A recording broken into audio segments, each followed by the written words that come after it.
Hello everyone, and welcome back to a Broccolite video. Today I'm going to be going over some rebuttals and some arguments that I will concede considering the last video I made. So first off, I'd like to start by admitting some things. I will say that there was definitely a bias in the video I made. I had some particular tone issues, and some of my language was a bit strong. I used terms like, this update was miserable, or this change was miserable, and, the devs saying you can go fuck yourself. I've played games like Dead by Daylight and Helldivers, which have had a history of really blindsided dev decisions and communities enabling their behavior. So my panic did get the best of me when I saw this patch, and my language and my tone came off a little strong, right? I want to make some very quick disclaimers as well. I have zero animosity towards Hectech and anyone on the dev team at all. No one should hold the hammer rocket ride thing against Hectech as well. The only reason I brought it up was not to humiliate Hectech or paint them in a bad light, but to highlight why I concluded that they didn't know how to balance the weapon on the high levels of the game. That's the only reason I brought it up. I feel sympathy for Hectech and the dev team because fraud looked like it took a lot of work. That doesn't change my main criticism. And that's where I want to catch everyone up. So there were three main things that I feel a lot of the people who watched my video, the keyboard warriors in the comments, missed. So number one, my criticism from the very beginning was that the jackhammer nerf was lazy. Not that I don't like a jackhammer nerf. There are multiple points in the video where I said, hey, I actually would not mind a jackhammer nerf. I understand a concern with yellow hit spam and stuff like that. And I even offered my own suggestion for how to rework the hammer, which involved a yellow hit nerf. But a lot of you guys seem to have missed that, I guess, because you guys jumped into the comment section saying, this guy's crying about a jackhammer nerf, right? But what I was really upset about was actually just how I felt that the decision they made, not that I have want to specify, nothing against the devs themselves, but I felt that the dev decision they made, the decision itself was what I was criticizing, and the decision was poor and misinformed, right? That's all I was trying to say. From the top, right, the rocket hammer bug, right, I use that as evidence to say that they didn't quite understand the highest level hammer tech, as well, the lack of audio-visual cues coming from, the hammer when you reach this 3-hit limit. There's also the lack of awareness of the core eject jackhammer even being affected. So that's also why I thought this was sort of misinformed and lazy. The second thing that I think a lot of people missed was that I actually purposely added a little addendum in the end of the title of the video, which is parenthesis rant parenthesis, right? Because at the end of the day, the video was mainly a rant video. It wasn't a totally, spectacular 100% evidence included hit piece on this decision. It was just me talking about why I don't like the decision itself, why I thought it was lazy, and how I drew that conclusion, and how I would have done it differently. That's all the video was. And the third thing, to wrap it all up, I actually invited all of you guys to come into the comment section and disagree with me. In the end of my video, which most of you probably didn't get to, and a good number of you also probably didn't see my own suggestion for how to fix it, including why I thought a 3-hit limiter was okay. At the end of the video, I say, I would like you guys to come to the comments section to disagree with me, and I'll be watching the comments section. I didn't ask to be glazed by people who agreed with me. I understand there are enough people who agree with me about this subject. I mainly wanted to hear why people were okay and complacent with a change like this, and also who didn't think that this might have been lazy. Now, I'd like to sort of pull back and give my own rebuttal on a lot of the arguments I saw in the comment section. So first of all, there were a lot of people who were very complacent with the change and were accusing me of being like, hey, just put down the weapon for 3 seconds, right? Just put it down for 3 seconds. Most people know that, ULTRAKILL is a very fast-paced game. The swap time of a lot of these weapons is very, very fast, right? So I sort of just want to show you guys how long 3 seconds actually is, right? Because the game features a lot of hit stop and, hit slow, which slows down the timer and stops the timer completely. It's hard to keep track of. But yeah, I guess I'll sort of show you how long 3 seconds feels. And it's not going to feel very long to you guys, but, that's because you're going to be seeing this over the course of a short period of time and you're just viewing. But for me, it does feel very, very slow. So here, I'm just going to try to hit these 2 schisms, break away into a combo, and then, puts the weapon on cooldown. And that's sort of the most frustrating part, is that all of what I just did can easily be confused by the game as, hey, you're yellow hit spamming, you know what I mean? You need to be punished because you're using the yellow hit too much. And you know, that's part of why I have such a big issue with it, and why I think a heat system would simplify a lot of these things, because it would not punish people who are just swapping between weapons quickly and, you know, are trying to get close range hits and stuff like that and counter specific enemies. It would just punish the people who are repeatedly swapping to the same weapon, because that's the issue at hand, I feel, personally. And, you know, a lot of you guys will say, okay, well, keep the same thing, but, you know, make it like 2 seconds. You know what I mean? Like, just drop it down to 2 seconds. It'd be an improvement, but still I feel like we're lacking the scope here, and I think that we really just should be aiming to make a clever and creative way to balance this weapon, instead of just slapping on a cooldown number and calling it a day.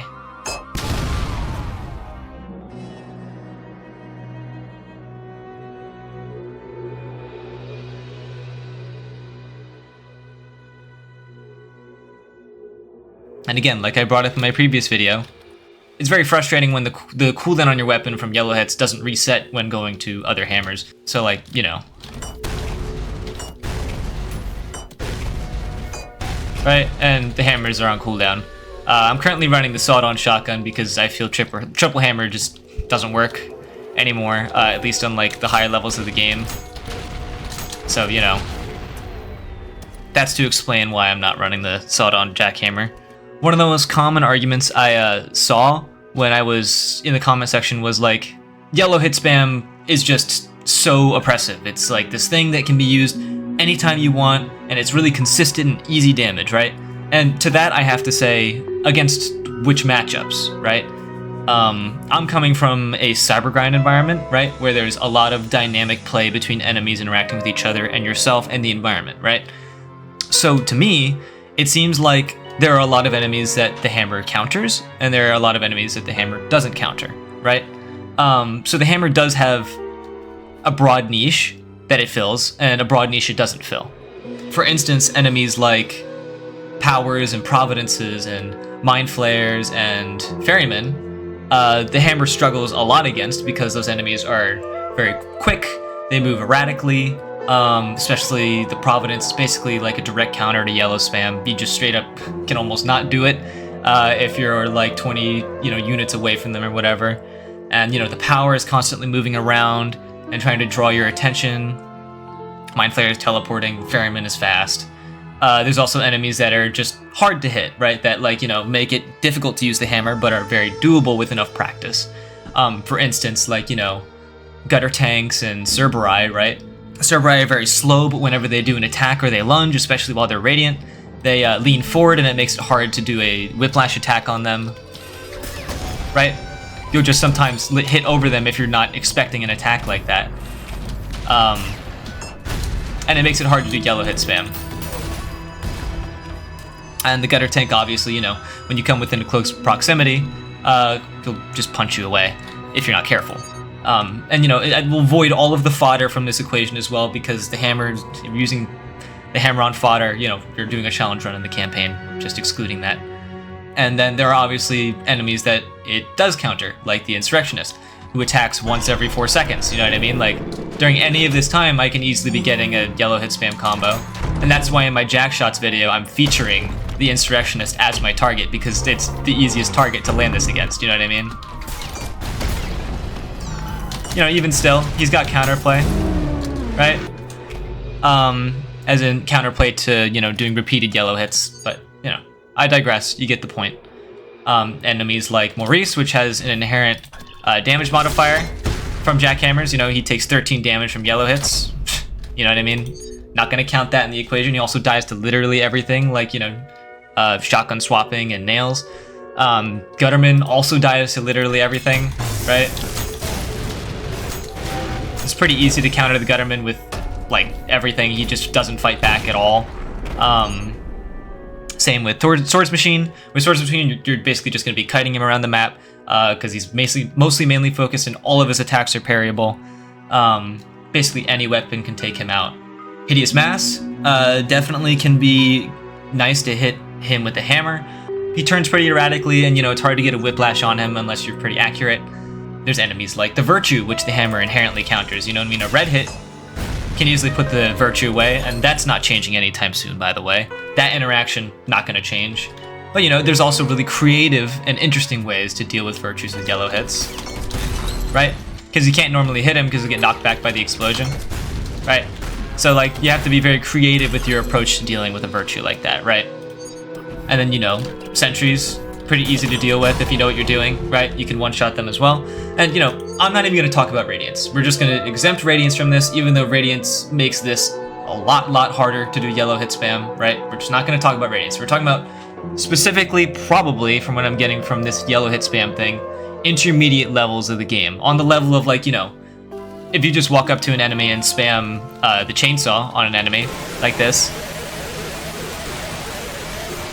obviously something like that deserves to be nerfed because that's just mindless, brainless. It's W right click and, you know, you can beat a lot of the game on standard easily like that, right? Violent and brutal, a little bit different, right? But that's sort of the level of, like, yellow hit spam is like a tier above that where it's slightly harder to do, but you can get better results from it, right?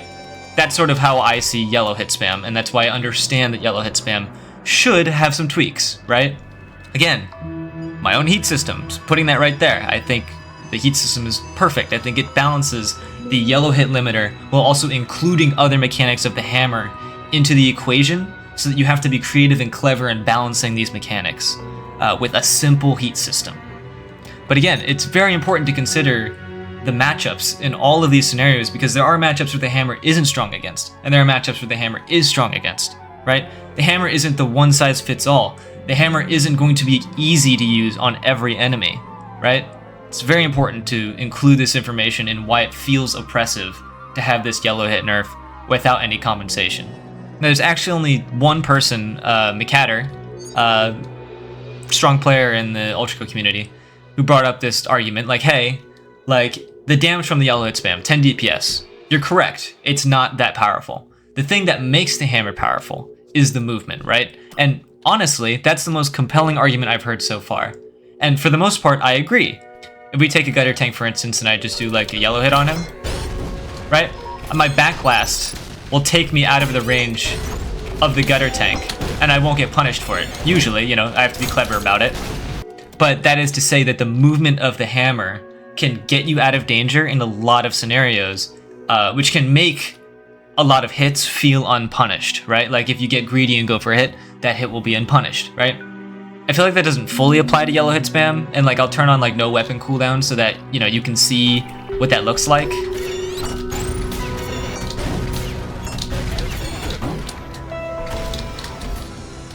Like they're like a brainless player, they would still have to use dashes and like creative back blasts and like creative timing to approach an enemy with, like, you know, still the back blast is the counterplay for the hit and stuff like that, you know what I mean? And to further like hammer on the head the idea of like, oh, you know, like the DPS is what's the problem with this, you know what I mean? It's like 10 DPS is not a lot, right? Again, what is a lot is the ease of use, right?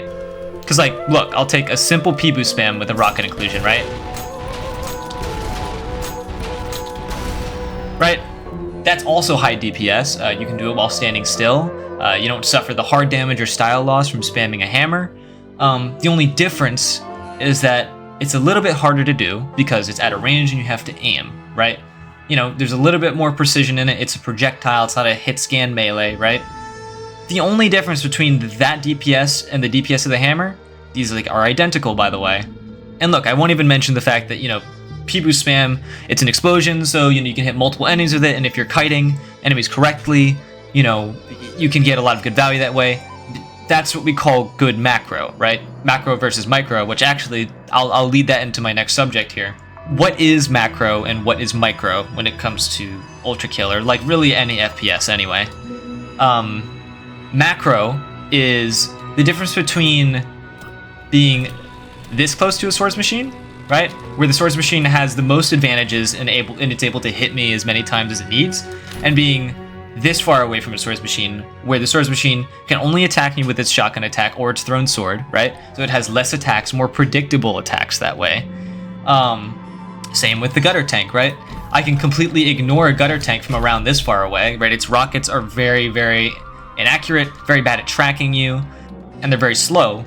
So I can easily play from back here. This is good macro. If I don't want to engage the gutter tank, I don't have to, because it has its least effective attacks on me from this range, right? So that's a simple way of putting macro. It's the decisions you make to increase your chances of success and limit the risk factors. The decisions you make, right? And that's why rocket riding in the Cybergrind is so strong around the Cybergrind arena, right? Or underneath the Cybergrind arena, because you can refresh your cooldowns during this time. And enemies like the Swords Machine, they're melee, they can't really hit you from, like, you know, on the Cybergrind arena. If I'm all the way out here, if I'm blocking line of sight from these two enemies, there's nothing they can do to me, right?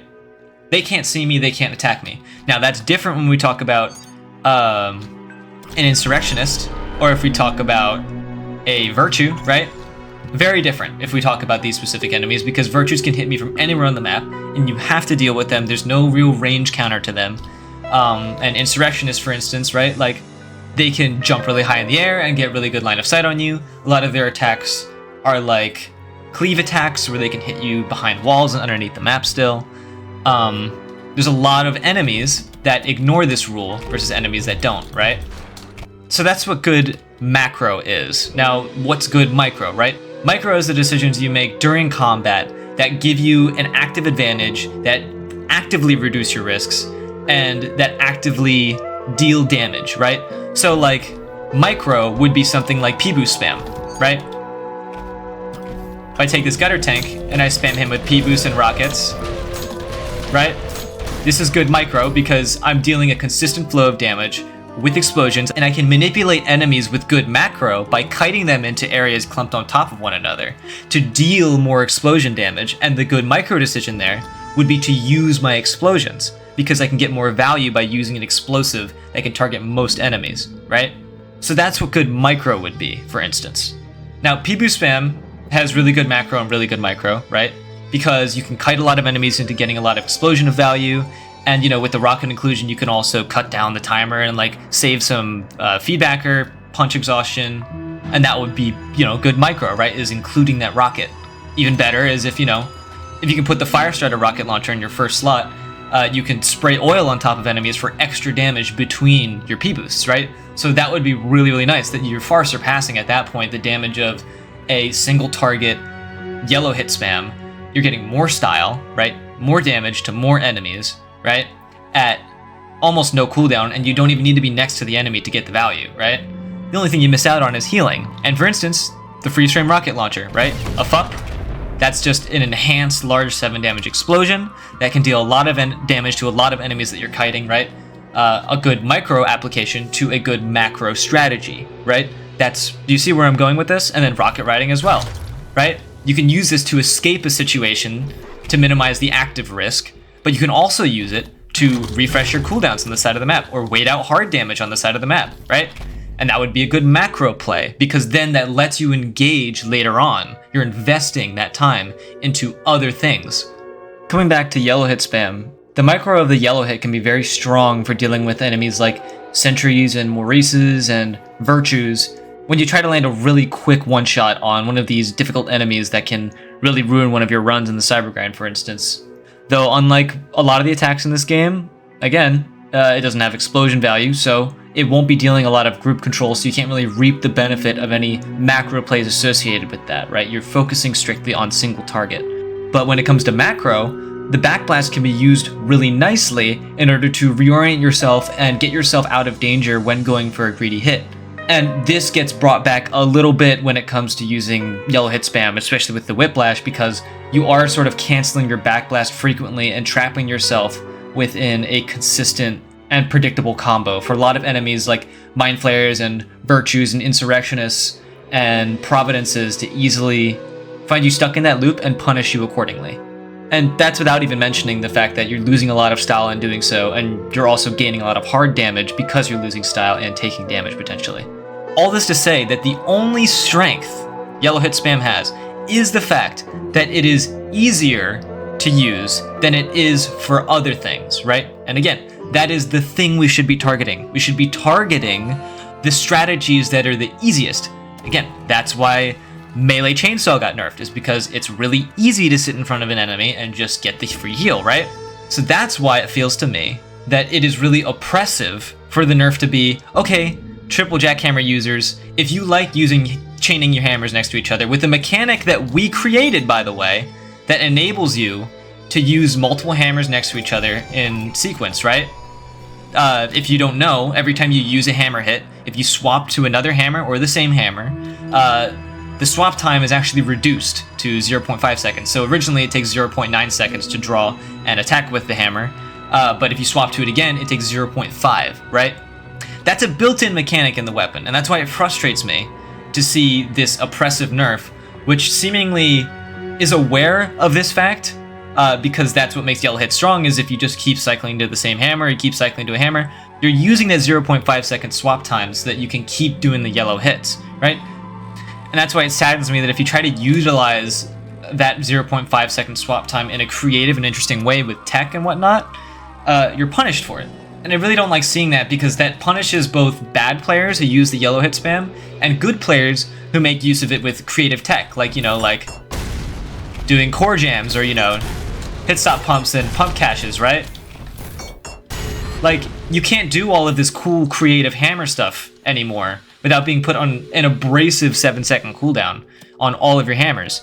So it just feels really bad as a triple hammer user, and that's why I've swapped to shotgun, is because I just can't use the hammer as much as I wanted to before. I can't do these creative and difficult things that I wanted to do anymore. So that's why I'm upset that this balance change not only targets the bad players, but also affects the good players. There's so many situations with weapons where a higher skill ceiling with a weapon will give you more damage with that weapon, right? For instance, melee P-boosts, right? Like, that should be doing 3 damage or 3.5 damage, but instead I'm dealing 6 damage because I'm combining the pellets of the shotgun with the actual explosion of the shotgun by attacking really close to the enemy. It's sad that stuff like this, right, goes unpunished across most other weapons, right? But we have to target the hammer, and that's why it feels like an oversight that this jackhammer nerf applies to all players and not just bad players. Now, for those who didn't see my jackhammer heat system, I'm going to include it here, right? Just to be brief, because I already talked about it a lot in my last video. Basically, the hammer would operate on a heat system in that green hits would give you a quarter heat, yellow hits would give you half heat, and red hits would give you full heat, right? So that if you were to use one of these hits, it would give you that much heat across all of your hammers globally, right? And when you reached full heat, it would put that hammer on cooldown. It would reset the heat on all the other hammers. And we can reword that in some particular way, like it sets all the other hammers to half heat instead. Something that makes it so you can do something more on the other hammers. You can use this swap time, you know what I mean? And eventually, with this system, we end up with the same idea of a 3-hit limiter, because you would have the yellow hit giving you half heat, and then it would cool down a little bit, another yellow hit, half heat, it would cool down a little bit more, right? But if you did a 3rd hit, right, in rapid succession, you would put the hammer on cooldown, because that would be a misuse of the weapon. You're not spacing out your hits with cool tech, or, swapping to other weapons.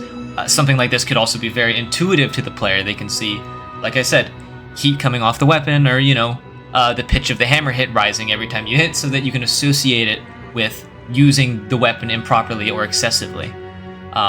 It gives something for triple hammer users to really contemplate when they're designing combos or tech or something like that, and applying it to certain matchups.